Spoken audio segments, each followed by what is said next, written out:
Según una encuesta del académico Stephen Morris, 70% cree que todos en el gobierno mexicano son corruptos. Dentro del sector privado, 39% admite que ha tenido que hacer pagos extraoficiales para influenciar el contenido de leyes, política pública, regulación. Entre los auditores internos del propio gobierno, 60% reconoce que frecuentemente encuentra corrupción en las áreas que supervisa. Entre la población, 62% responde que ha sido necesario pagar una mordida para resolver un problema.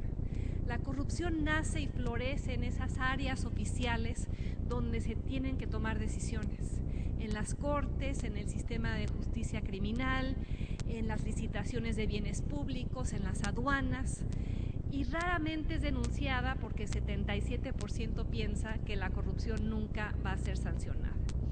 Todo esto con efectos cada vez más onerosos para el país. La corrupción está vinculada a niveles más bajos de crecimiento del Producto Interno Bruto. Limita los beneficios de la liberalización comercial. Genera una propensión a crisis fiscales y monetarias producto de decisiones irresponsables en lo financiero y en lo presupuestal. Desvía recursos que de otra manera deberían ser destinados a bienes públicos, como hospitales y escuelas.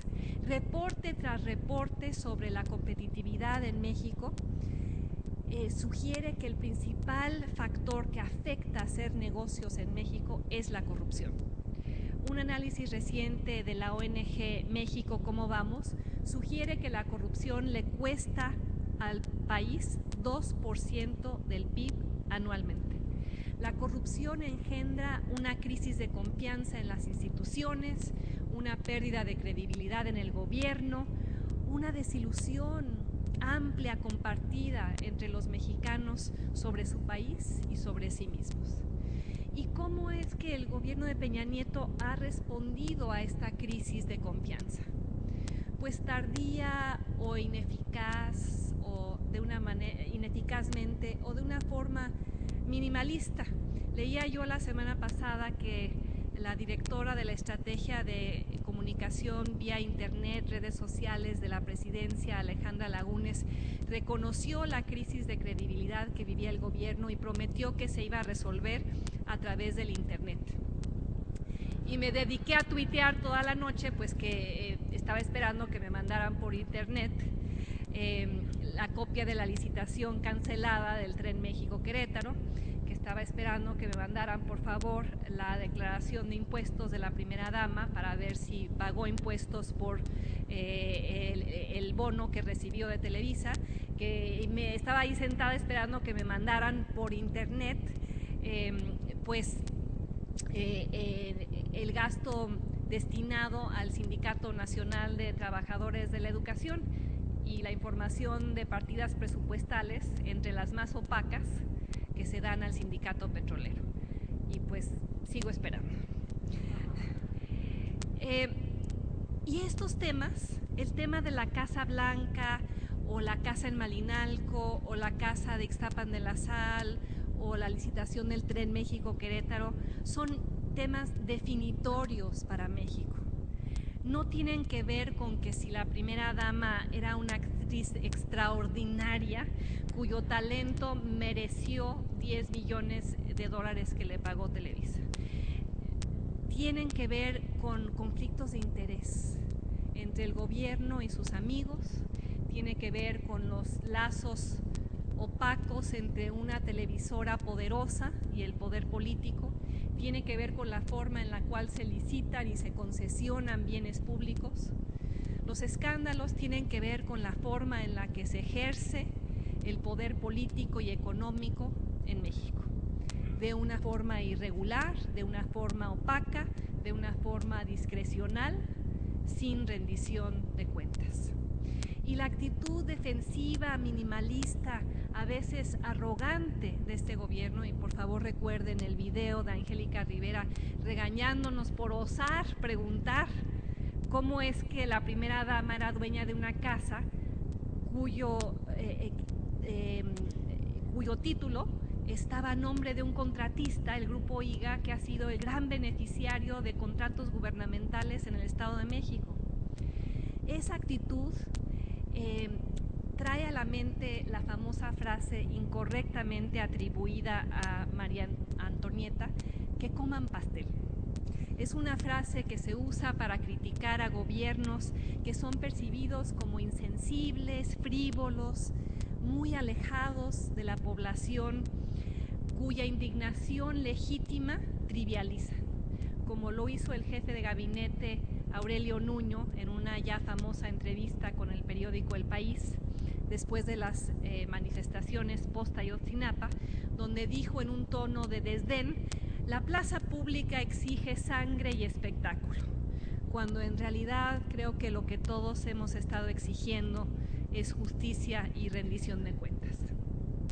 Pero el PRI y los partidos que lo mimetizan, que son básicamente todos, continúan creyendo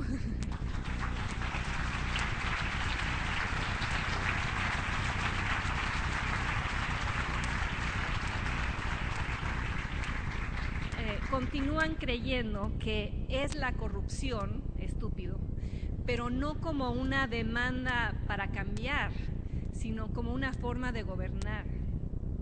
Y por eso es que el famoso Sistema Nacional Anticorrupción, que sí va a traer unos beneficios en aproximadamente 10 años, no incluyó la eliminación del fuero y eliminó la posibilidad de que el presidente fuera investigado por conflictos de interés o casos de corrupción. Por eso es que el PRI y el resto de los partidos no quieren en realidad un fiscal especial para casos de corrupción. Y como resultado de esta recalcitrancia histórica, como los analistas de México Evalúa han argumentado, México carga con un pesado fardo de fragilidad institucional, la ausencia de un sistema de rendición de cuentas, de pesos y contrapesos que le permitiría a las instituciones perseguir, procesar y castigar casos flagrantes de corrupción que en este país quedan impunes. A ver, denme el caso de un solo político de alto nivel que haya sido investigado y sancionado por un caso de corrupción en los últimos 10 años. Y el problema es que tampoco tenemos un sistema que combata conflictos de interés, porque en México los conflictos de interés ni siquiera son conflicto. Y la ley está hecha para que así sea. Y por ello no podemos investigar al secretario de Hacienda, que consiguió un crédito no bancario para su casa, la compra de su casa en Malinalco, a una tasa del 5%, un crédito que le dio el Grupo IGA cuando la tasa de interés en el mercado en ese momento era del 13%, y lo sé porque estaba pagando una hipoteca. Por eso no podemos investigar al presidente ni a la primera dama, que sí es funcionaria pública según convenios internacionales que México ha firmado desde el momento en que es presidenta del DIF y tiene un puesto honorario aunque no reciba una remuneración. El hecho de que el SAT no haya entregado, a pesar de la demanda de dos prominentes mexicanos, Luis Pérez de Hacha y Darío Ramírez de Artículo 19, no haya entregado la declaración de impuestos de la primera dama, eso junto con todo lo demás es el verdadero escándalo. Y durante demasiado tiempo la clase política de este país ha abusado, escondido, evadido el escrutinio. Durante demasiado tiempo la clase política ha acumulado privilegios, como lo argumenta Luis Carlos Ugalde en un artículo ¿Por qué democracia significa más corrupción? La corrupción se ha vuelto más grande desde la transición electoral democrática del año 2000. Ni Vicente Fox ni Felipe Calderón consideraron combatir la corrupción como un tema prioritario de sus gobiernos, y como resultado México se ha vuelto un caso que contradice una teoría implícita de que más democracia significa menos corrupción. La lógica es que más democracia implica más pluralismo. El pluralismo está acompañado de mayor participación y como resultado, teóricamente, más personas denuncian la corrupción. Pero el pluralismo no es en sí un correctivo suficiente para la corrupción. Lo que necesitamos no es más pluralismo per se, sino la existencia de algo que en México nunca ha existido, que es el Estado de Derecho. Para que el pluralismo contenga la corrupción, tiene que estar acompañado por una cultura de la legalidad e instituciones sólidas que garanticen justicia.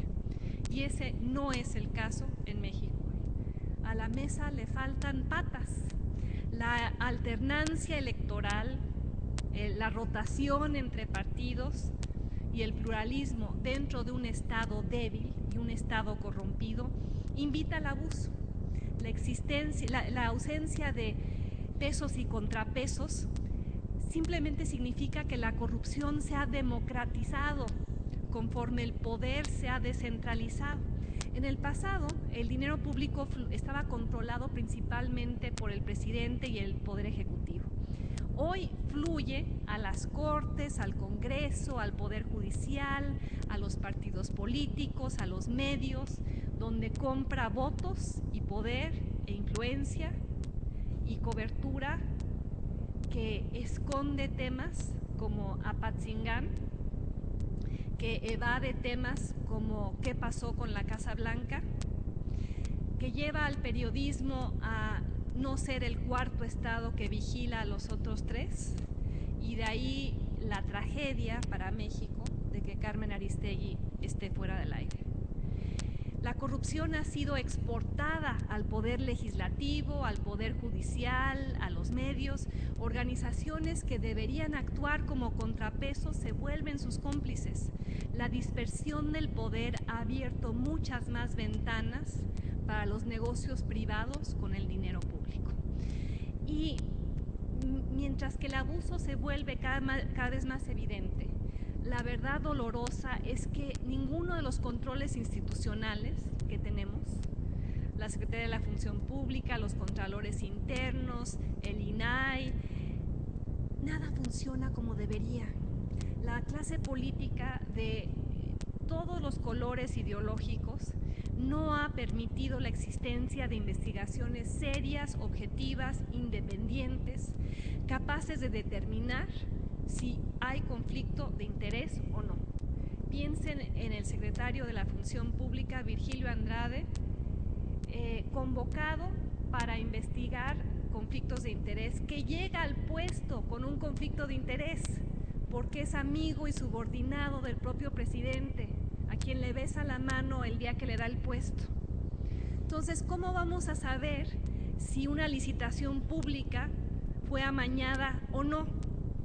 ¿Cómo vamos a saber si la primera dama compró la Casa Blanca con dinero legítimamente ganado y por el cual pagó impuestos o no?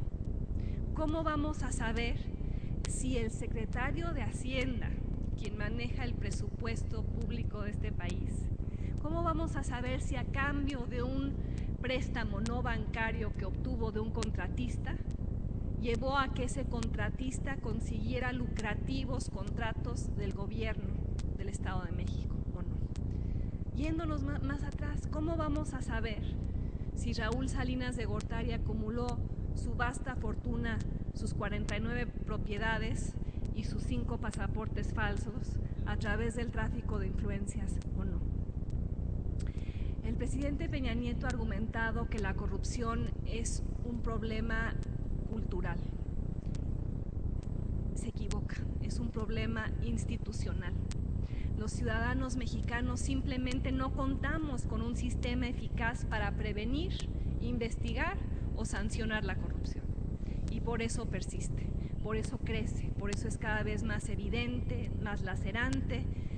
¿Y qué necesitaríamos? Límites claros al poder público, absoluta transparencia con respecto al uso de cada peso del presupuesto, absoluta transparencia con respecto a decisiones, desempeño y resultados de cada persona que ocupe un puesto público, y finalmente sanciones que sean eficaces y no políticamente sesgadas.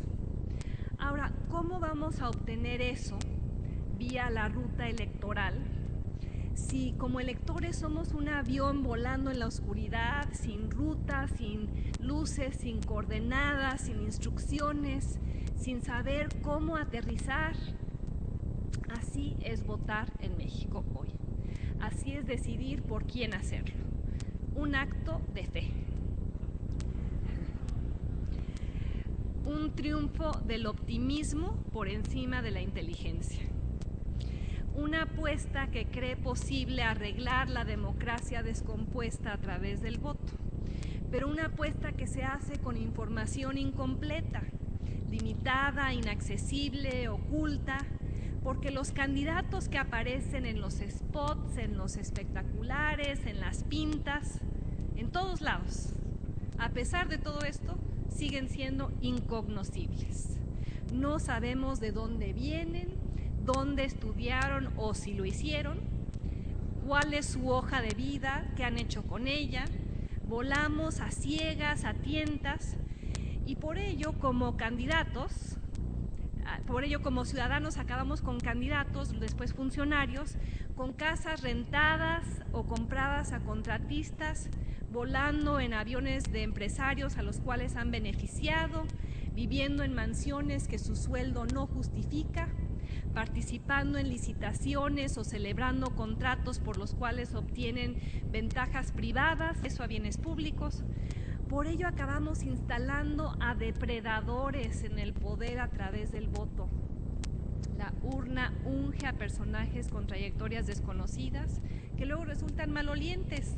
Tantos corruptos caminando por el Congreso que llegaron ahí gracias al voto y se quedan ahí gracias al fuero. Gracias a la ignorancia que lleva a tachar la boleta sin saber verdaderamente quién es la persona cuyo nombre aparece ahí. Pues llegó la hora de saberlo, de averiguarlo, llegó el momento de saber a quién vamos a empoderar y dar acceso al presupuesto. Como lo dije en la introducción a esta conversación, los buenos ciudadanos construyen buenos gobiernos y solo los exigentes y los informados lo son. Hay que entender al candidato, hay que escudriñarlo, hay que colocarlo bajo el microscopio, mirarlo, saber de dónde viene, a dónde va. Y ahora que vayan a votar, y ojalá que todos lo hagan, porque es peor la abstención, que puede ser interpretada como simple flojera o desidia o aceptación tácita del statu quo. Pregúntense si ese candidato que aparece en la boleta cumple con los 7 principios que tomé de un panfleto, de un código de ética que reparte el gobierno inglés a sus candidatos. Si ese candidato o esa candidata cumple con estos principios: altruismo, integridad, objetividad, rendición de cuentas, apertura, honestidad y liderazgo. Y como tenemos derecho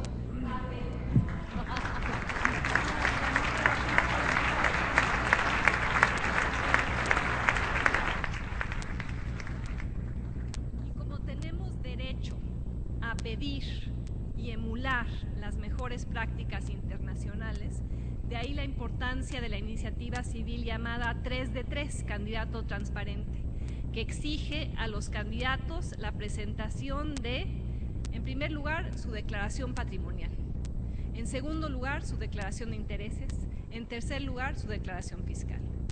Y lo estamos pidiendo como favor, porque la provisión pública de estas 3 declaraciones es una concesión y no una obligación. Lo que en otros países es un requerimiento legal, en México es todavía un imperativo moral. Un imperativo para quienes quieren ocupar las 1,009 alcaldías, 1,114 diputaciones y 9 gubernaturas que están en juego. Un imperativo para que cuando los contendientes lleguen al poder no haya más casas blancas, ni casas en Malinalco, ni aviones prestados, ni tráfico de influencias, ni licitaciones amañadas, ni cuentas en Suiza. un imperativo para que cada candidato se comprometa de manera tangible a poner los intereses del país antes que los suyos. Alguien que no pueda hacer esto, mínimo, presentar su 3 de 3, no merece un solo voto y mucho menos gobernar.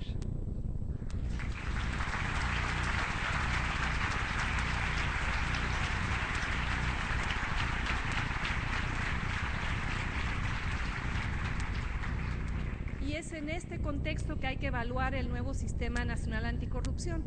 Un paso hacia adelante, pero muy pequeño, un movimiento en la dirección correcta, pero no la sacudida que necesitábamos, insuficiente para lidiar con el tamaño de la corrupción que tenemos.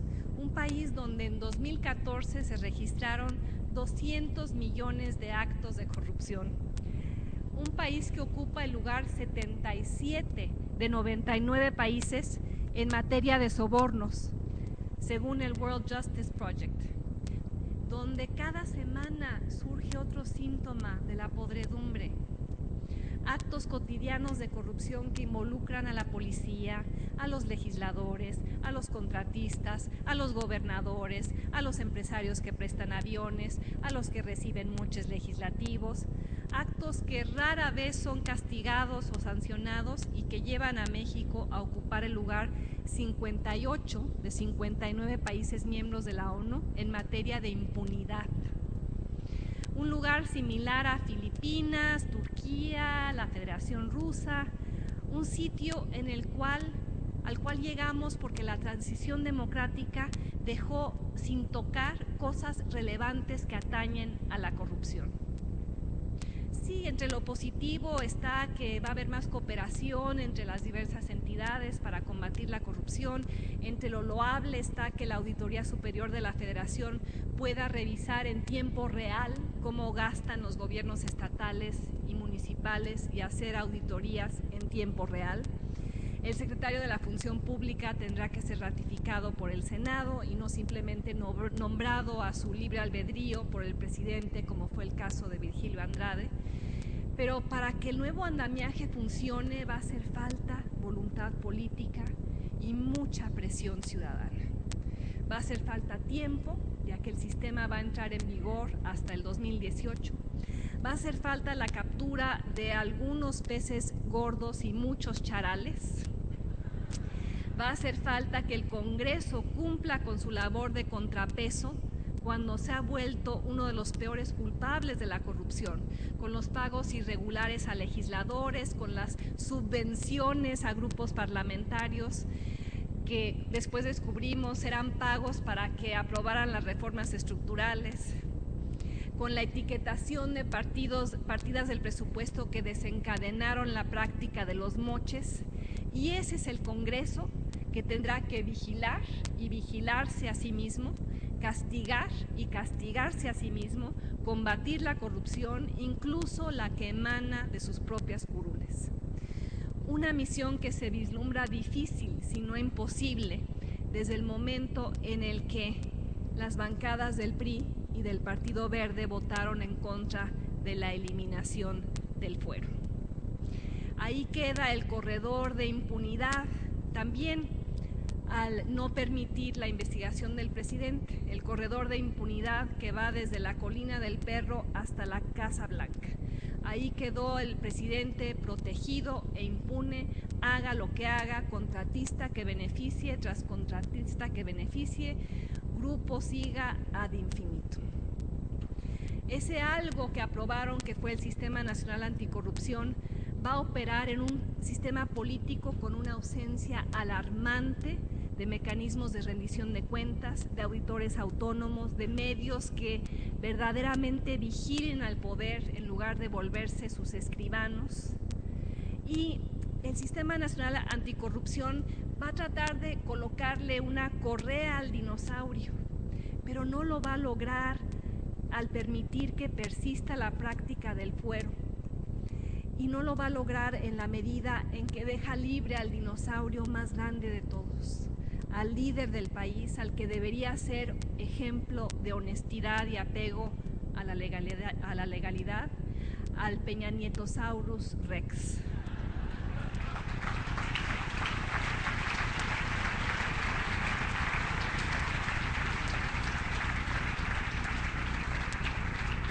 Al que la nueva ley no podrá tocar.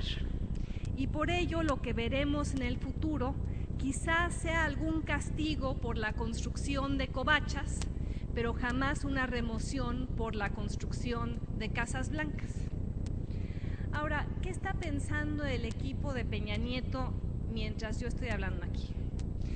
Pues que lo único que tienen que hacer es esperar que pase la tormenta, esperar que disminuyan las marchas y las manifestaciones, esperar que los mexicanos se cansen, esperar que lo anunciado y lo prometido les dé margen de maniobra, posibilidad de recuperación política, centrar la atención en las buenas noticias, que las exportaciones suben conforme baja el valor del peso, que las reformas eventualmente disparen el crecimiento económico en los últimos 2 años del sexenio, que los inversionistas domésticos e internacionales muestren apetito por invertir en el sector energético, que las estadísticas oficiales muestran que el número de homicidios va cayendo, aunque de números muy altos. Pero hay otro componente muy importante para la estrategia de supervivencia de Peña Nieto y es su alianza con el Partido Verde Ecologista. Un partido cuya entera existencia está diseñada para permitir que el PRI permanezca en el poder a pesar de la descomposición del momento mexicano. Un partido Potemkin sin cuyo apoyo Peña Nieto no habría ganado la elección presidencial y un partido con cuyo apoyo necesita contar para ganar la mayoría en la Cámara de Diputados en la elección el 7 de junio. Sin la alianza con el Verde, según las encuestas recientes, el PRI no obtendría por sí mismo más que 30% del voto. Esa es su base dura, que me pregunto por qué existe, pero ahí está. Y de ahí la importancia de hacer crecer al Verde lo más rápidamente posible, a través de spots televisivos, anuncios en los cines, espectaculares por todo el país, un programa de vales de medicinas, los kits escolares entregados a domicilio, las tarjetas de descuento, las tarjetas para llamadas telefónicas, así propulsando a un partido verde con una negra historia de corrupción. Un partido verde que fue sacado a patadas de la coalición internacional de partidos verdes del mundo porque apoya la pena de muerte. O sea, apoya la vida de los animales de los circos y la vida de los toros, pero no la vida de los humanos. Y tristemente, frente a sus estrategias extralegales, ha sido el partido más multado en estas elecciones, 600 millones de pesos. Hemos presenciado la pasividad, si no la complicidad de las autoridades electorales. Un Instituto Nacional Electoral que le da un manazo al Partido Verde, pero le permite que siga haciendo lo que hace ilegalmente, llevando a un INE que ha caído en una crisis de confianza porque no ha hecho aquello para lo cual fue creado, que es defender la equidad electoral, ya trastocada por el comportamiento marrullero del Partido Verde. El INE no logra defender la legalidad ni la transparencia en el gasto de los partidos. Y debido a la ausencia de sanciones, límites, la estrategia del Verde parece estar funcionando. Según las encuestas, el Partido Verde ha crecido en los últimos meses de su 4%, su tope histórico, al 11%, que aunado al 30% del PRI le da una mayoría en el Congreso. A base de violaciones a la legislación electoral, el PRI estaba contando en la debilidad de las instituciones, como el INE. para asegurar un desenlace en el que gana el Congreso, aunque no tenga el apoyo de la mayoría de los mexicanos. Es una estrategia cínica, pero exitosa, que además está pavimentando el camino, está sentando un precedente para todos los partidos en el futuro. ¿Y cuál es ese precedente perverso? Viola la ley, ignora la ley electoral, gasta lo que quieras, gana la elección y luego pagas la multa. Multa que será pagada con las prerrogativas que obtendrá a base de los votos que ganó. Multa que tendrá que pagar en el futuro, pero ¿quién la va a pagar en el futuro? Señoras y señores, saquen sus carteras, porque de ahí va a venir el pago a la multa del Partido Verde. Pero aún si el PRI logra mantenerse en el poder, creo que no va a terminar esta sensación colectiva de que la democracia electoral no ha resuelto los problemas del país. Nuestra sensación de orfandad política, desde Ayotzinapa, en donde incluso la izquierda emergió cómplice. Una izquierda que ahora está fragmentada. Ahí está el PT con su pedacito del voto, el PRD con su pedacito del voto, Morena con su pedacito del voto, y una izquierda dividida siempre será vencida. De ahí nuestra angustia colectiva cuando nos enfrentamos a la certeza de que la vida pública en México, a lo largo del espectro ideológico, se ha corrompido. De ahí nuestra desilusión colectiva con la persistencia del capitalismo de cuates, reforzada por los conflictos de interés que siguen. Nuestra desilusión frente a gobiernos estatales, municipales, que se rehúsan a abrir información relevante a los ciudadanos vía el Instituto Nacional de Acceso a la Información. Yo sigo esperando que el SAT entregue, como le exigió el Instituto Nacional de Acceso a la Información, la lista de los perdones fiscales que le hizo a grandes empresas, incluyendo Televisa.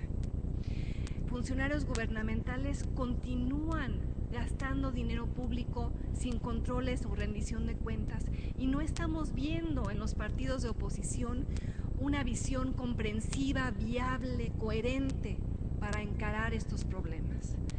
Y peor aún, en nuestro periodo de deterioro democrático, la inseguridad se ha implantado como una rutina común. Ahí está la macabra puntualidad de la muerte en Ayotzinapa, en el Estado de México, que se ha vuelto famoso porque han muerto más mujeres ahí en los últimos 8 años que en Ciudad Juárez. En Michoacán, en Tamaulipas, en Guerrero, ahora en Jalisco. Como revela Ayotzinapa, el Estado mexicano demuestra su impotencia ante el crimen organizado que históricamente protegió. Las ramas más indispensables del gobierno, los ministerios públicos, las cortes, los policías, evidencian su disfuncionalidad todos los días. Como argumenta Mauricio Merino en su último libro, el reto para México no es solo salvar a la democracia, es salvar al Estado, rescatar su capacidad para garantizar el mínimo de seguridad que necesitamos como país. Y ahora volteo los reflectores hacia ustedes, hacia mí. ¿Cuál es el papel de los ciudadanos y de la sociedad civil ante esto? Pues que no hemos sido capaces de diseñar una agenda que sacuda a los partidos de su complacencia. Hay una larga lista de heroísmos locales y este consejo es un heroísmo local. Hay muchos que han dicho que el emperador no tiene ropa, que está desnudo. Ha habido investigaciones valientes de Mexicanos Primero que revelan que 238,000 maestros no están en el aula, pero sí están en la nómina del Sindicato Nacional de Trabajadores de la Educación. Ha habido reportes importantes del Instituto Mexicano para la Competitividad y del CIDE que generan métodos y conocimiento para evaluar la disfuncionalidad de nuestras instituciones. Ha habido movimientos estudiantiles como Yo Soy 132 que exigen más de lo que el gobierno ofrece, pero esto ha sido insuficiente. Ha sido insuficiente porque quienes están en el poder en este país se rehúsan a compartirlo de una manera distinta, porque los actores fundamentales siguen siendo los mismos, porque espero que ahora sí les quede claro que un voto para el PRI era un voto para el pasado. Y lo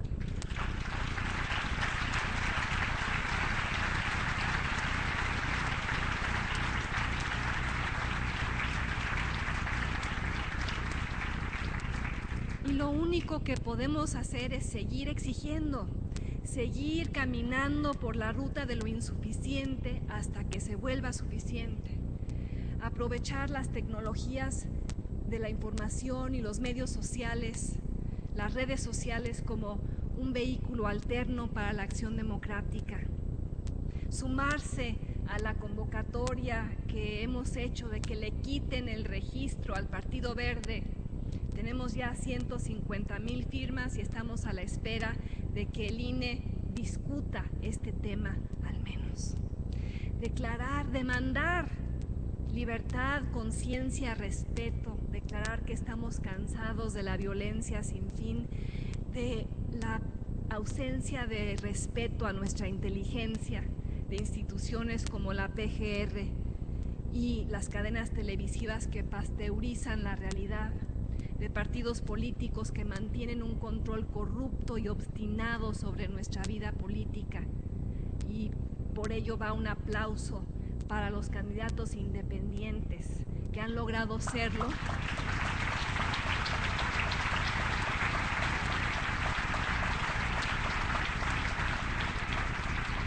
Que han logrado serlo con todo en contra, porque a pesar de que fue una exigencia ciudadana, a la hora de elaborar las leyes para regular a los candidatos ciudadanos, los partidos las hicieron tan abigarradas, tan complicadas, pusieron barreras tan altas de entrada, que ser un candidato independiente en México, bueno, es más fácil lograr la paz en Medio Oriente.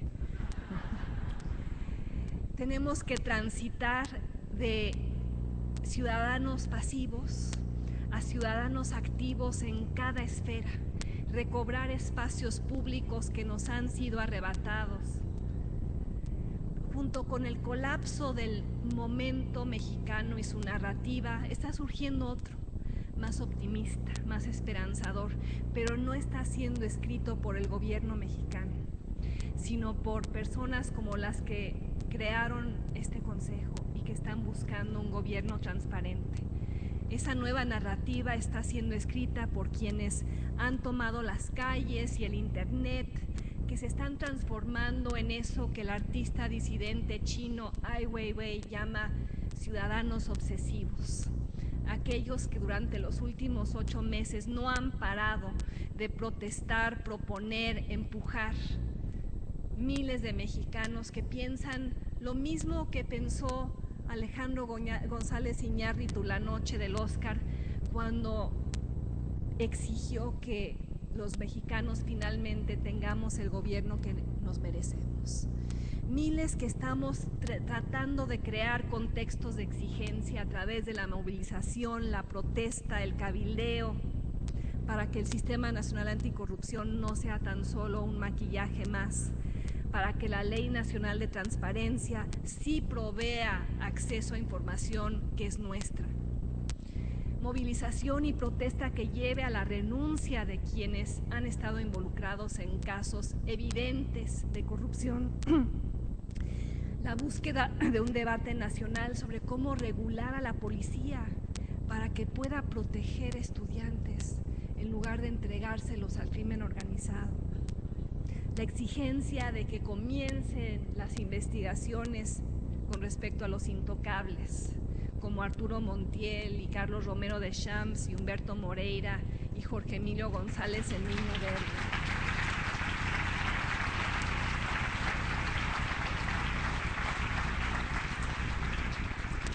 Exigencia de que la primera dama provea inmediatamente su declaración de impuestos para que sepamos, comprobemos la legalidad de su ingreso. La creación de una comisión de la verdad sobre Ayotzinapa supervisada por las Naciones Unidas, la obligación de, por ley, que todo funcionario público, y no solo los candidatos, hagan pública su declaración patrimonial, su declaración de impuestos y su declaración de conflictos de interés. La exigencia para terminar con las licitaciones opacas, no transparentes y discrecionales de bienes públicos, licitaciones de bienes públicos, terminar con la transferencia de partidas presupuestales sobre las cuales no hay vigilancia al Sindicato Petrolero y al Sindicato Nacional de Trabajadores de la Educación, una reforma al gasto público y al financiamiento público a los partidos que se ha vuelto un vehículo para el clientelismo renovado, tanto del gobierno como de los partidos. En otras palabras, el tránsito de la protesta a la propuesta a través de recomendaciones prácticas de política pública que lleven a una renovación institucional indispensable. Y si ustedes creen que esto es imposible, pues miren la historia de la humanidad y comprendan que cada cambio, cada movimiento, cada innovación social empezó, como aquí en Puerto Vallarta, con un grupo de amigos y colegas obsesionados con una idea que parecía imposible en ese momento. La idea de un gobierno abierto y transparente.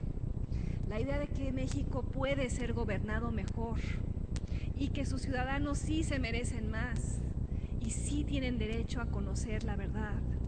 La idea de la rendición de cuentas, la idea de que el gobierno va a combatir la corrupción en vez de solaparla. La idea de que la democracia sirva a sus ciudadanos y no solo a sus partidos políticos. La idea de que la policía investigue en vez de torturar o secuestrar o extorsionar.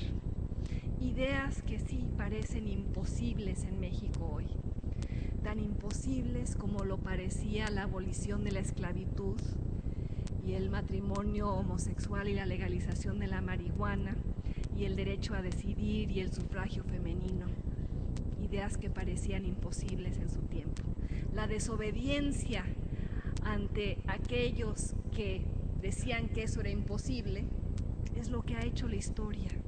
Así se construye el progreso, rompiendo las reglas de lo que es considerado legal en su tiempo. Y eso es lo que la sociedad civil en México está empezando a hacer y a combatir para sacar al país del pantano, no siempre de las mejores maneras, y la violencia desatada en Guerrero por los maestros y el boicot electoral ahí demuestran cuánto nos falta por aprender y hacer. Y hay muchos, sobre todo en las élites políticas y empresariales, que critican la movilización ciudadana, que critican las marchas, que critican la protesta, que nos califican de desestabilizadores. Pero la protesta, como yo la he vivido y como he participado en ella en estos últimos tiempos y los últimos 20 años, puede ser hermosa porque altera las rutinas de tiempo y espacio, haciendo que lo imposible parezca posible. La protesta y la movilización pueden ser hermosas porque vienen de un buen lugar, de ese músculo terco, como lo llama Woody Allen, que es el corazón humano. Ese lugar que nos debe recordar el derecho a protestar contra un gobierno que no merecemos.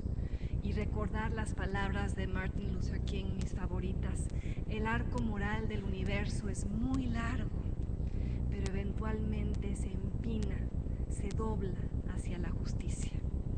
Justicia para los 43 estudiantes asesinados en Ayotzinapa, justicia para los 22 civiles ejecutados en Tlatlaya, justicia para los 23.270 mexicanos desaparecidos, justicia para nosotros, los ciudadanos que pagamos impuestos y que queremos y merecemos que el país de uno sea verdaderamente nuestro. Esta plática es un tributo a ellos, a ustedes, y un pequeño esfuerzo para doblar el arco moral del universo en su dirección, en nuestra dirección. Muchas gracias.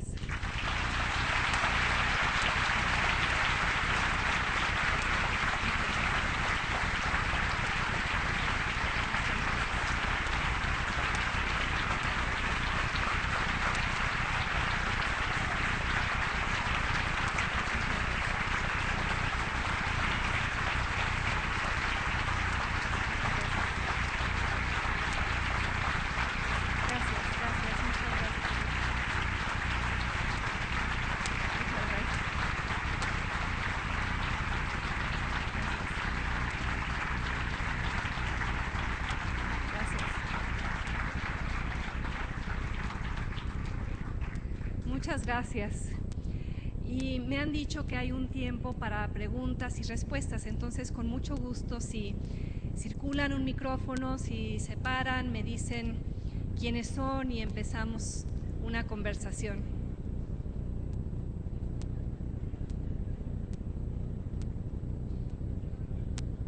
Sí, a ver.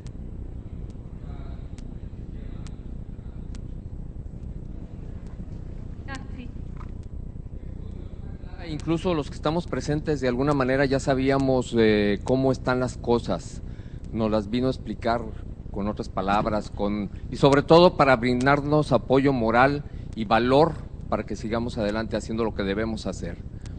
Pero lo que me queda claro es que el 7 de junio debemos de salir buscando el triunfo de los ciudadanos más que los partidos, y sobre todo la forma de neutralizar el poder concentrado que nos estuvo recalcando tiene Enrique Peña Nieto. En otras palabras, es votar por candidatos a diputados que no sean ni verdes ni colorados. ¿Estoy en lo cierto o mal?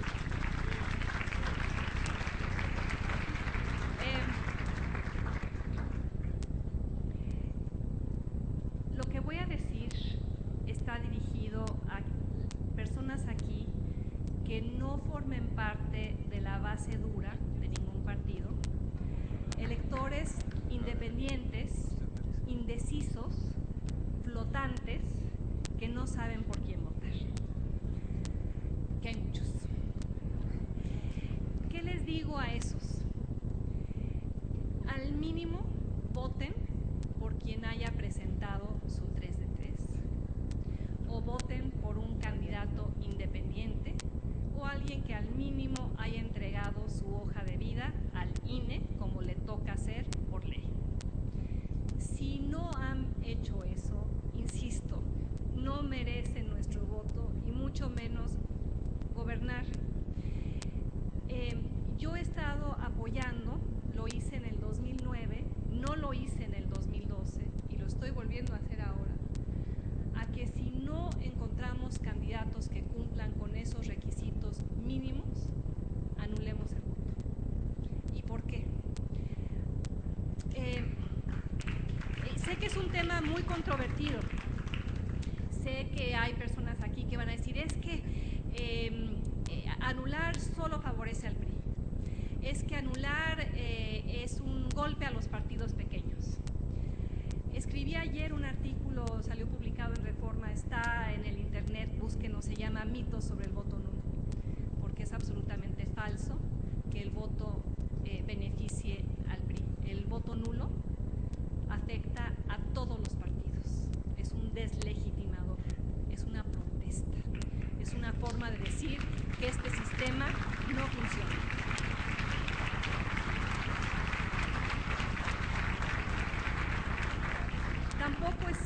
También es un mito decir que afecta negativamente a los partidos pequeños. Pero aunque fuera el caso, a ver, ¿qué partido pequeño quieren ustedes apoyar? ¿El PANAL? ¿El Partido Verde? Y hay quienes me dirán, es que Morena es la única opción.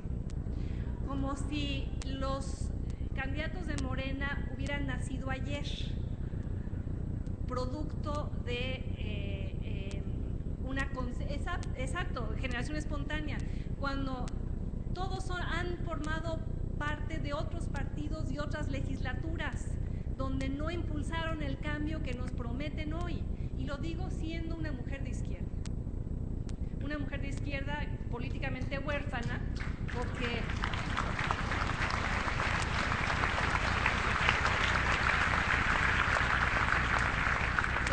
en cualquier otro país, yo en Estados Unidos sería miembro del partido, votaría por los demócratas, o sea, votaría por Hillary Clinton.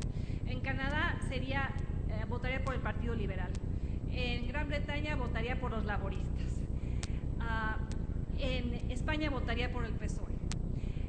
En México, ¿por quién vota un socialdemócrata? Pues no hay quien represente esa opción, porque la izquierda mexicana no cree en los mercados, sigue creyendo en el nacionalismo revolucionario, no entiende cómo funciona la economía, no entiende la globalización. Entonces, ante ello, pues, ¿qué respuesta nos queda? Y me dicen, y de hecho hoy he estado peleándome en Twitter toda la tarde con Javier Aparicio, es que el voto de castigo. A ver, ¿qué pasa en los distritos donde solo ha habido alternancia entre dos partidos, donde llevan castigándose vía el voto de castigo años y nada cambia?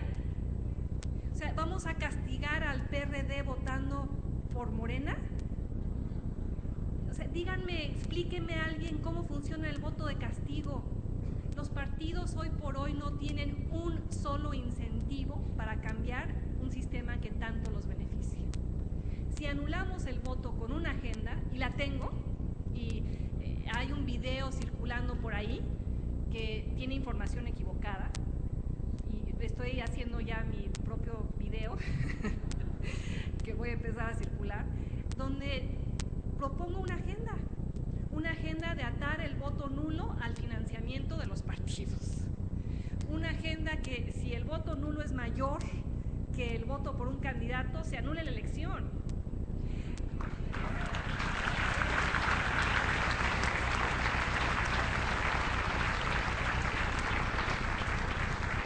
Una agenda de reducir en 50% el financiamiento a los partidos y vincular el financiamiento de los partidos al número de votos y no al padrón como establece la ley actualmente.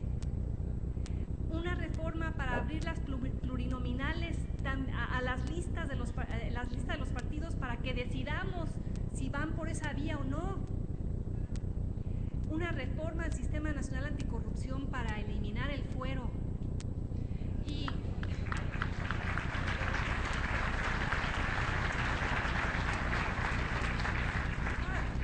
si están en desacuerdo conmigo y forman parte de la base dura de algún partido, vayan y voten. Pero después no me reclamen la próxima vez que me vuelvan a invitar que haga exactamente el mismo diagnóstico. Siguiente pregunta.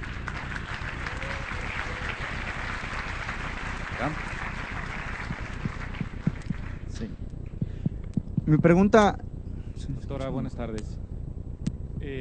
Breve y conciso, como me pide la señorita. Sí, ¿podría colocarse el micrófono? Ya, ahí está. Bien. En un país donde un candidato que abiertamente declara que robó, pero poquito, gana una elección, en un país donde a nivel presidencia de la República se gana regalando tarjetas de supermercado y a nivel municipio regalando costales de cemento, me pregunto si tenían razón los griegos hace 2000 años cuando pregonaban la aristocracia, donde la pregunta concreta es: ¿estamos listos para la democracia o nos falta todavía mucho para tener esa responsabilidad de decir, como hace rato lo mencionaba, voy a estudiar, voy a investigar quién es mi candidato? O nada más hacemos democracia porque el de al lado le regalaron una camiseta y el de este lado investigó al candidato, pero la democracia dice que el voto vale igual. Sí. Gracias. A ver, estaba listo para la democracia y dijo que no. Yo estoy en desacuerdo. Pero para que la democracia funcione, ustedes tienen que funcionar como ciudadanos, perdón. Porque si no lo hacen, si no empiezan por exigir lo que son sus derechos, pues luego no se quejen de que se los pisoteen o los ignoren.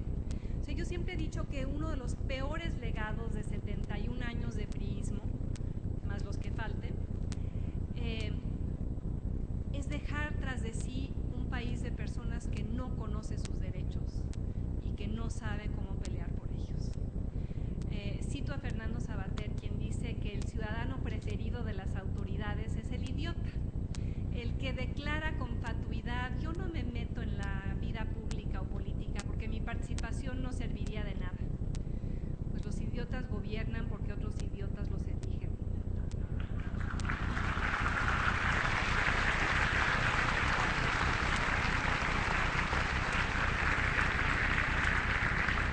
Y creo que llegó la hora de dejar de serlo. ¿Por qué la clase política de México parece más corrupta y más impune que la clase política en otros países? No es por su ADN, no es por genética, ni siquiera es por historia, es porque pueden. ¿Y por qué pueden? Pues el poder empuja hasta donde encuentra resistencia, y en este país ha faltado resistencia ciudadana.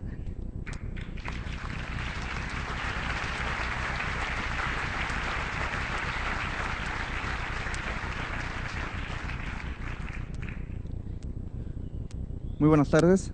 Estoy completamente de acuerdo. Yo de hecho leí su libro y bueno, usted habla de la participación social. Nosotros ya tenemos 4 años o casi 5 años luchando en contra el sistema. Nos hemos enfrentado contra nuestra familia, incluso contra toda la sociedad. Creo que el peor obstáculo es la misma sociedad. ¿Cómo podemos hacer que la gente participe? Porque realmente yo, que estoy ahí, vemos la principal ignorancia que somos, el principal problema somos nosotros, que yo le llamo apatía, indiferencia, el miedo y sí, mucha resignación. La gente no participa. ¿Cómo podemos hacer que todas estas personas ahora estén en las sesiones de ayuntamiento, estén al pendiente, estén vigilando? Porque eso verdaderamente les afecta a todos los políticos. Esa pregunta me la hacen en cada lugar que voy del país y he recorrido todos los estados en esta tarea de evangelización.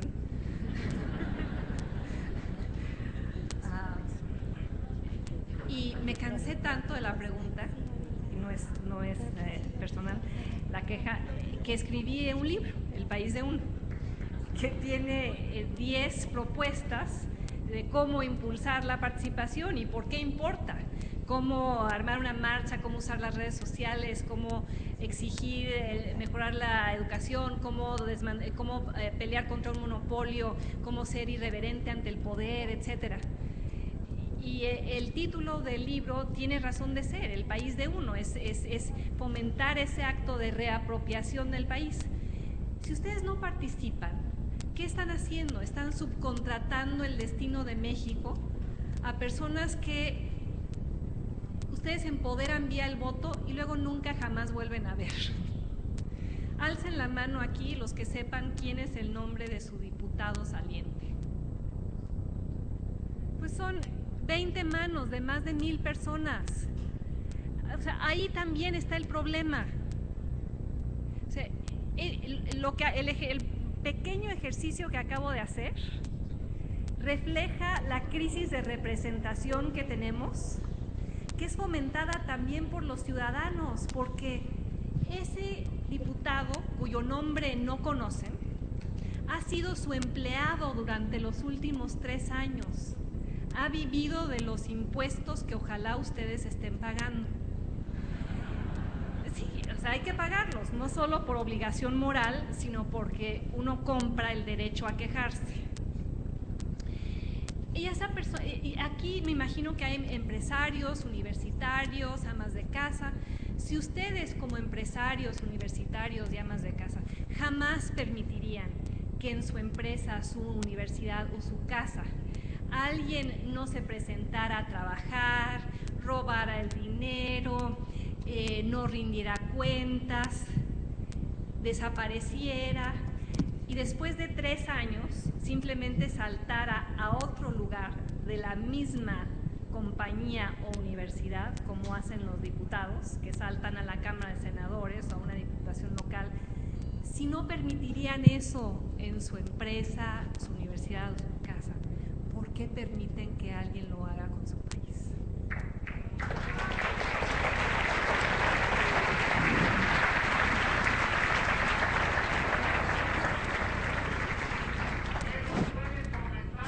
Bueno. ¿De qué?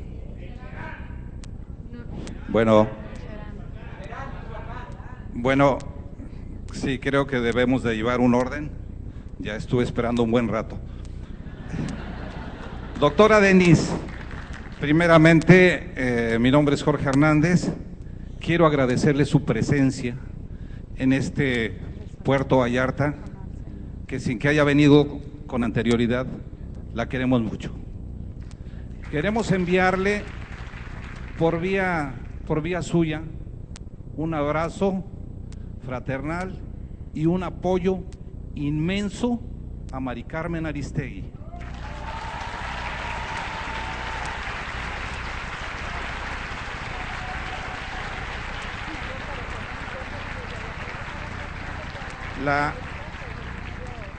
La dupla MBS Peña Nieto pensaron que la sacaron del aire, pero la metieron más a nuestros corazones.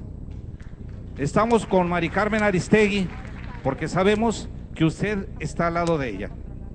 Y también quiero decirle lo siguiente: yo siento esto que ha platicado con nosotros como un ejercicio de reflexión, de lo que debemos de hacer dentro de unos días. Dentro de unos días debemos de elegir a nuestros candidatos, a los que nos representen, a los que nos vengan a hacer el trabajo bien hecho, cosa que aquí no ha sucedido. Desafortunadamente, aquí, como en otras partes, las planillas se componen de los mismos, que son los todólogos. Alguien que está en finanzas, al rato lo vemos en reglamentos, o lo vemos en el mismo partido, todo da vuelta. Tal parece… Perdón, ¿cuál es la pregunta? ¿Perdón? Perdón, ¿cuál es la pregunta? Sí, la pregunta es la siguiente: que en el ejercicio que vamos a hacer para elegir nuestros candidatos, ¿qué vamos a hacer en el caso, y se lo voy a plantear aquí, de Puerto Vallarta? Que la verdad no tenemos a quién irle, se lo digo con toda honestidad. ¿No tienen qué? No tenemos a quién irle. ¿Por qué? Porque son candidatos, como hace rato usted lo comentaba, que han ido chapulineando, han ido brincando de un lado a otro. Yo quisiera saber si realmente, cuando uno se encuentra en una situación de este tipo, el voto nulo puede ser razonable o puede ser mejor un voto razonado. ¿Cuál es el voto razonado cuando no hay, como usted acaba de decir, candidatos elegibles? Sí, yo quisiera que el voto razonado, el de nosotros sería, después de hacer un análisis, votar por el que cumpla con todas las expectativas que nos favorezcan a la población. Sin embargo, no hay. ¿Cuál es el problema que yo veo con ese argumento? Y es un debate que tengo con Leo Zuckerman, y ojalá lo tengamos en la televisión mañana en la noche, porque él está en contra del voto nulo y dice: hay que votar por el menos malo, hay que votar por la fruta menos podrida, hay que votar, dice, prefiero un ladronzuelo a un asesino en serie. Entonces, si seguimos votando por el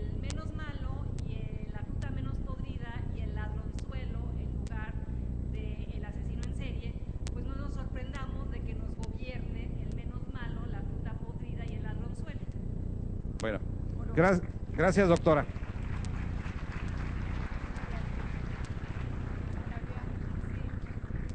Sí. Sí, doctora, muchas gracias por estar el día de hoy aquí con nosotros. Mi pregunta va, que también yo estoy en contra del voto nulo.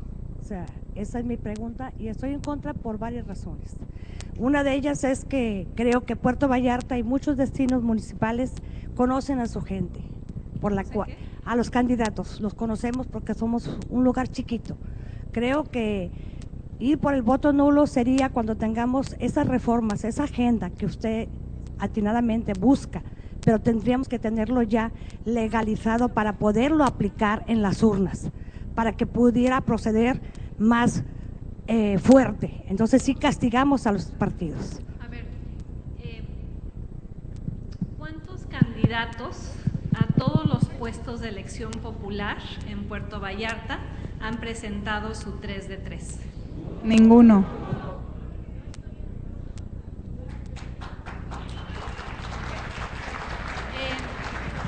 Y usted me dice, es que esas reformas que usted busca habría que instrumentarlas primero. ¿Usted cree que los partidos o la clase política, como la he descrito, en esa torre de marfil de privilegios? Porque seamos honestos, ser miembro de la clase política en México, ser diputado o senador o presidente municipal o gobernador, es el mejor puesto sobre el planeta. Carretadas de dinero público, cero rendición de cuentas. Y la alternancia no es suficiente para componer eso. Lo pensábamos. Yo voté por Vicente Fox, fui de las del voto útil y sigo en terapia.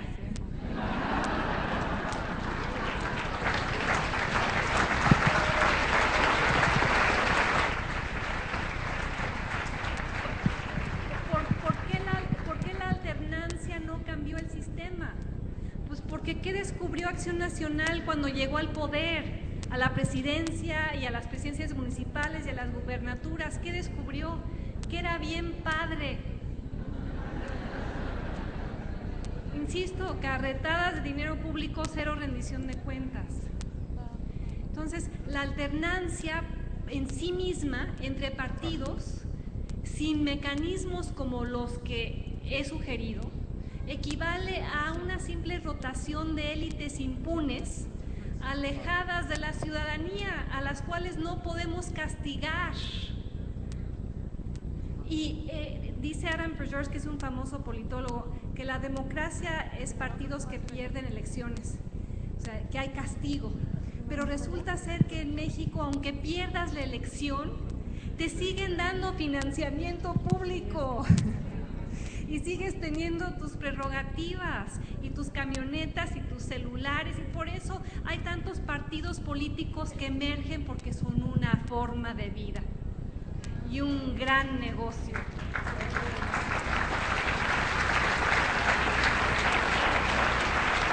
Sí. Siguiente pregunta. Sí, acá. Doctora, gracias por toda esa información. Mi pregunta es muy corta, pero quiero dar una felicitación a las personas que están metiéndose en este rollo del acuerdo por un gobierno abierto y transparente. A la profesora Juanita Correa, que es toda una guerrera de este destino. Y pienso que esto que están haciendo pues es una manera preventiva, ¿no? de lo que se viene en los gobiernos y de tanto que nos han golpeado en los anteriores. Pero la persona que sale del gobierno y ve que no pasa nada, que a pesar de todo lo que se embolsan y de las cosas que hacen, es como un niño, a un niño si hace algo malo se le pega y ya no lo vuelve a hacer. Aquí yo pienso que debería haber otro acuerdo en el cual investigue a las personas que salen del gobierno para que no se vayan ahora sí con la sonrisa de oreja a oreja y hasta los premien dándoles otro puesto, ¿no? Por haber estado robando o haciendo un papel no muy acertado. Mi pregunta es la siguiente: de acuerdo a su experiencia, ¿qué modelo económico es al que más nos acercamos? ¿O existe un modelo económico en los países del mundo al cual nos podamos dirigir o podamos ahora sí que tener esa dirección para nuestro país? A ver, ¿cuál es el sistema que tenemos hoy? Lo ha descrito a la perfección el Premio Nobel de Economía, Joseph Stiglitz, quien dice que México es un ejemplo claro de crony capitalism, capitalismo de cuates, capitalismo de compadres, capitalismo de amigos. Y lo vemos evidenciado en cada nota escandalosa referente a alguna licitación amañada, una concesión regalada. Es un sistema económico que no opera con base en la competencia, la regulación, las reglas claras, el terreno nivelado de juego. Tenemos un sistema económico de forma piramidal. Imagínense una pirámide con los beneficios concentrados en la punta. ¿Y quiénes están sentados en la punta? Pues la clase política y la oligarquía empresarial. Los 200 cómodos del país, que además no están verdaderamente sometidos a la competencia, extraen rentas, o sea, ¿qué es el rentismo? Son las ganancias que se llevan quienes nos ofrecen servicios o productos a precios mucho más altos de lo que en realidad valen. Yo, al igual que ustedes, soy una naranja. A mí todos los días alguien me exprime, como a ustedes. Ya sea Teléfonos de México, Telcel, un banco, un notario, las comisiones por las tarjetas de crédito, las cuentas de la Comisión Federal de Electricidad, las gasolineras. Todos los días nos exprimen, nos sacan el jugo y elaboran una multimillonaria naranjada con nuestro dinero y se posicionan en la lista de los multimillonarios de la revista Forbes, donde el 90% de los que están ahí han hecho su fortuna extrayendo rentas de los consumidores. Los pobres de este país pagan 40% más de lo que deberían en servicios básicos como telefonía. Imagínense esa mujer pobre en Chiapas que camina 5 kilómetros para encontrar el único teléfono público en su localidad, porque a pesar de que la concesión de Carlos Slim tenía la obligación de hacer una red de telefonía pública en el México rural, no ha ocurrido. Bueno, camina ahí, llega ahí, le habla a su hijo, seguramente que ya emigró y es mesero en Los Ángeles, y esa llamada le cuesta 10 pesos el minuto. Cada familia de este país, según la Comisión de Competencia, le transfiere 75,000 pesos anuales a los monopolistas de México. Entonces, el problema es cómo transformar este sistema triangular y volverlo rombo. En los países que tienen forma de rombo, ¿dónde están concentrados los beneficios? Pues no en la punta, sino en esa amplia franja de consumidores de clase media, beneficiarios de una economía dinámica, competitiva, innovadora. A ver, díganme, por favor, alce la mano el que me pueda decir aquí la innovación que ha hecho Teléfonos de México desde su privatización hace más de 20 años. Pues no hay una mano alzada porque no hay una sola innovación. Pero a ver, ¿en qué encarnación del iPhone vamos? En el 6.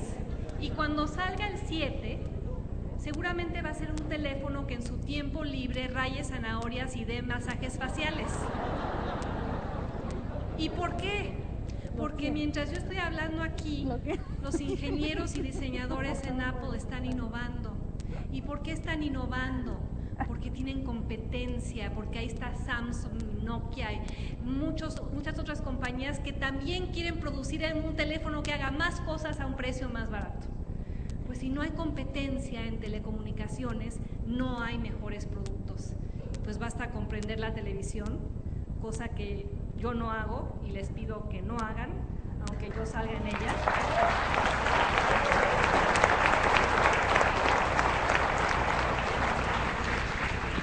Entonces, ¿qué modelo económico necesitamos? Pues el capitalismo es ineludible. el que quiera levantar la mano y debatir conmigo que no, que nos conviene, que el socialismo es una opción, que lo haga. Va a perder. Pero hay distintas formas de capitalismo. O sea, yo no estoy a favor del capitalismo rapaz, desregulado estadounidense, pero sí me gusta el capitalismo con una cara humana socialdemocrático canadiense, donde uno paga el 50% de sus impuestos, de su ingreso en impuestos, pero ¿qué te dan a cambio? Absoluta transparencia. Cuando te llega a tu cuenta de electricidad te dicen cada dólar canadiense que se ha gastado en la reparación de la colonia. ¿Qué te dan? Pues el segundo mejor sistema educativo del planeta, espacios públicos extraordinarios. Es un sistema en el que hay mercados, pero hay un Estado que regula y promueve la competencia y protege a los consumidores y a los ciudadanos. Yo creo que hay esas formas del capitalismo que podríamos instrumentar aquí, pero ¿qué requeriría eso? Desmantelar el capitalismo de cuates. Y hay demasiados cuates que se benefician. Y no solo los que están en la punta. Todos los que en Puerto Vallarta estiran la mano para recibir la concesión, el contrato, la camiseta, el cheque, la licuadora, y que se vuelven cómplices del capitalismo de cuates vía el clientelismo. Bueno. Hola. Buenas noches. Hola.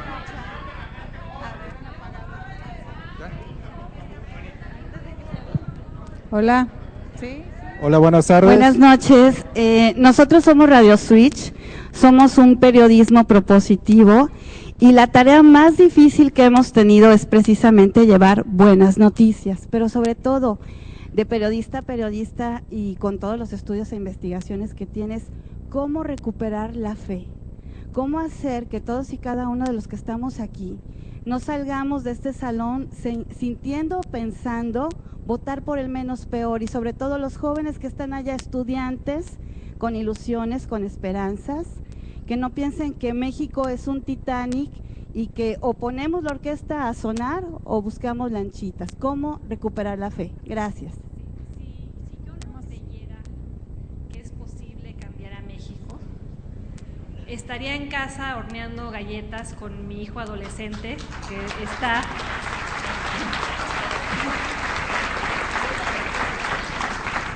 indignado conmigo porque estoy aquí y no en casa. Si yo no creyera que cambiar a México es posible, ya hubiera tirado la toalla y hubiera dicho el último que se vaya, que apague la luz. Pero si quieren encontrar motivos para recuperar la fe, bueno, en primer lugar, no quiero que salgan de aquí cabizbajos, quiero que salgan de aquí indignados, porque los mejores ciudadanos son los indignados, porque la indignación lleva a la propuesta.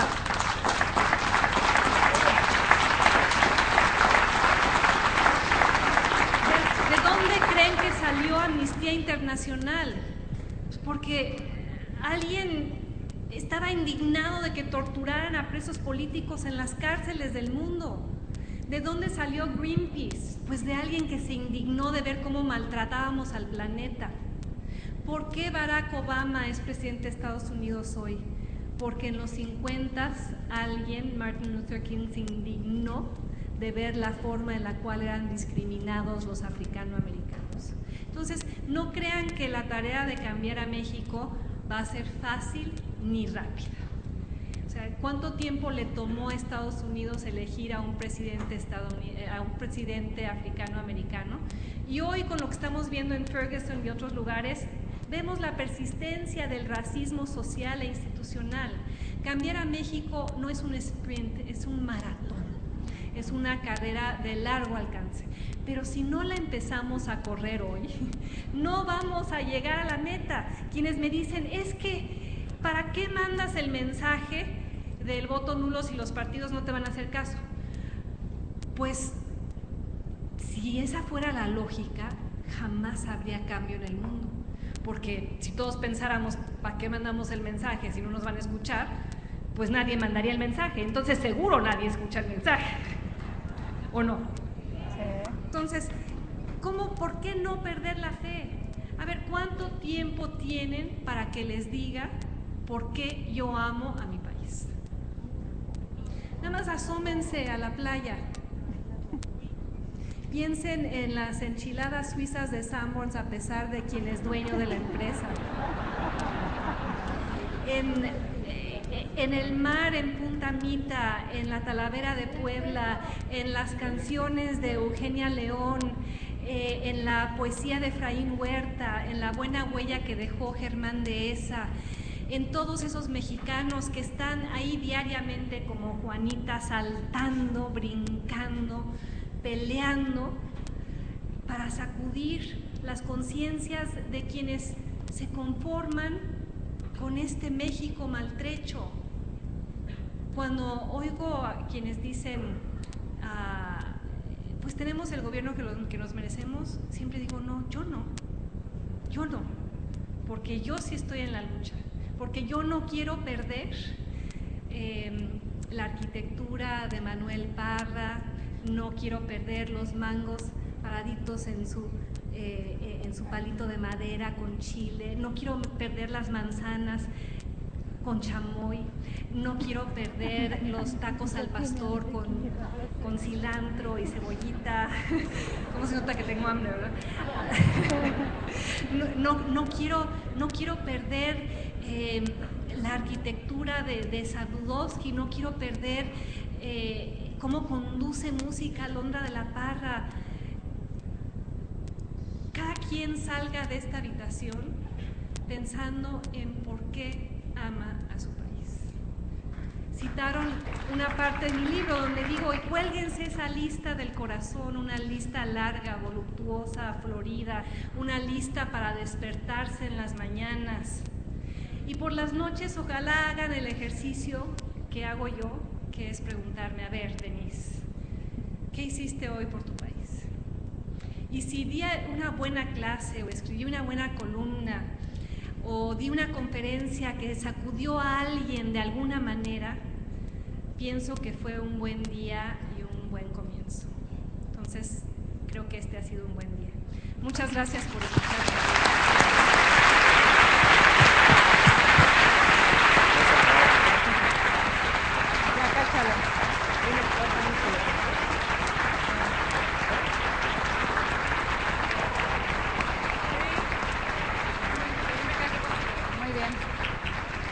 Bien, pues esta fue la conferencia de Denise Dresser. Gracias precisamente a que lo hizo posible este acuerdo ciudadano por transparentar los ejercicios de gobierno, esta iniciativa que surge aquí en Puerto Vallarta de parte de un grupo de empresarios y cabezas de sectores. Y bueno, pues sí, efectivamente, este acuerdo por un gobierno abierto y transparente hizo posible esta conferencia y que fuera pues gratuita, de asistencia abierta para tantos ciudadanos. Muchos se quedaron afuera, muchos pues con dificultades lograron ingresar a este salón. Y ahí la tienen, sencilla, amigable, de ideas demasiado claras. Denise Dresser aquí estuvo en Puerto Vallarta. Recuerdo hace cerca de 20 años cuando aquí estuvo Rafael Loret de Mola en un plan semejante, aunque con una audiencia mucho menor en estos mismos salones, y de igual manera auspiciados por grupos ciudadanos que pretendieron hacer esto, sembrar la semilla de una participación social, de una participación ciudadana cada vez mayor. Se despide su amigo Antonio Retes de esta transmisión y bueno, pues en una siguiente conferencia, en un siguiente evento de este corte, seguramente estaremos presentes y todas las mañanas de lunes a viernes a través del 93.5 de FM en La Patrona, en el noticiero La Red. Que tenga usted una excelente noche.